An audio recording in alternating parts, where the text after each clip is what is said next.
Was first launched in the 1980s, the Right to Buy scheme gave council tenants the chance to get on the property ladder. 30 years later, there are fears it's costing the taxpayer millions.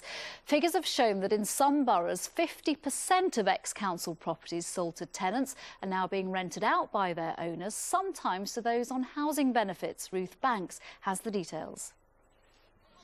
In 1980, Margaret Thatcher travelled to Romford to hand the Patterson family the deeds to their council house. It was a photo opportunity to celebrate the success of Right to Buy, giving working-class families the chance to own their own homes. But now, 30 years on, there are concerns that Right to Buy has turned into Buy to Let, as former council homes fall into the hands of private landlords. A new report from the Labour group on the London Assembly suggests that 46% of all the homes sold through Right to Buy in Kingston upon Thames are privately let. In Enfield, it stands at 50%, and in Tower Hamlets, it's even higher, with 51% likely to be privately rented. Every one of those properties has been bought at below market rate, and the report author says that means private landlords are getting a massive subsidy from the taxpayer. It's the taxpayer that pays for the building of the property. They then pay for the large discounts to the sitting tenants to enable them to buy the property. And then once they're in the private rented sector, there are a large number of tenants renting them who are on housing benefit. So the taxpayer is also paying the higher housing benefit cost to house someone in private housing rather than in social housing. I think that's Whitehall-sanctioned robbery of the taxpayer and local authorities. The Millbank estate here in Westminster was one of the first council estates ever built, and perhaps unsurprisingly, given its magnificent Victorian architecture, it's proved a hit with Right to Buy. More than half of the flats here are now privately owned, and estate agents are marketing three-bed properties at around £600 a week to rent. And instead of council tenants, you're seeing high flyers like Julian moving in, an entrepreneur attracted by the central London location. We know that it's really expensive, but it's really interesting because we can walk to Westminster Abbey, we can walk to Piccadilly Circus. It's only 10 minutes, so we just want to stay in central London. Some say a transfer of council stock from the needy to the wealthy is contributing to a housing crisis. But advocates of Right to Buy say the private sector is an important part of the housing mix. I think there's a certain inevitability after 33 years of this policy being in practice that some of those properties have moved across to the private rented sector, a sector that needs a supply of accommodation, but is also a sector that London is developing rapidly.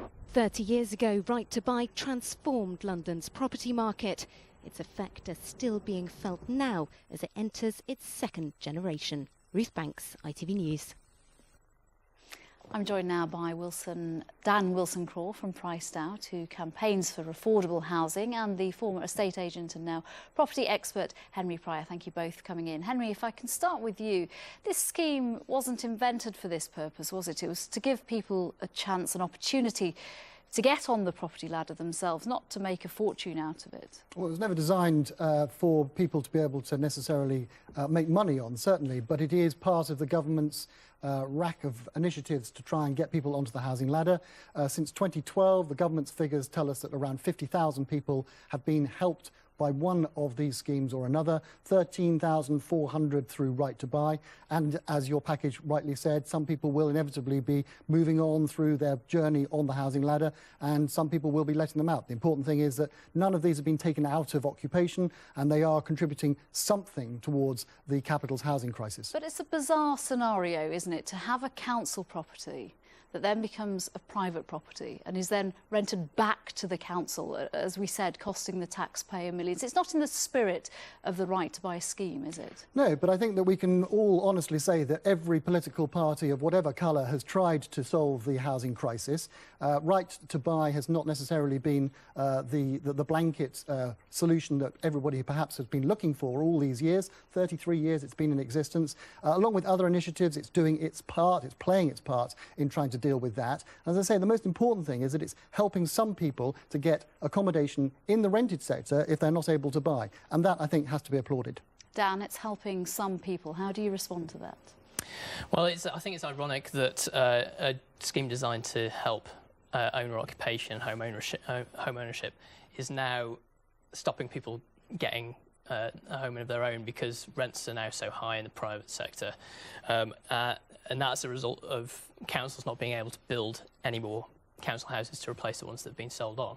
So that's a fundamental problem with the right to buy. How do you fix it then? What would you like to see happening to make sure that people don't eventually end up renting it back to the council? Well, I think some of Tom Copley's ideas are a good step in the right direction and will help councils, have the means to replenish housing stock, which will boost supply and bring down rents.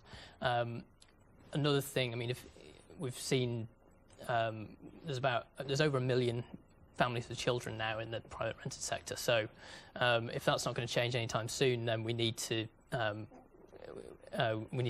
improve their rights, and so they can be assured of the same conditions that they might expect if they're in a council property as well. Henry, what about people who historically were in council properties and then go on to earn a decent wage in London, a really good wage? They're still in council properties. There's no vetting for those people. They can still get help to buy that council property.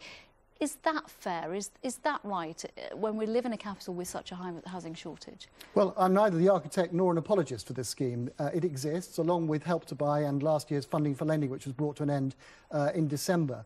I think that we all recognise that in order to increase the supply of affordable housing, both for people to buy and for people to rent, this needs to be funded somehow. The taxpayer has made a phenomenal contribution so far.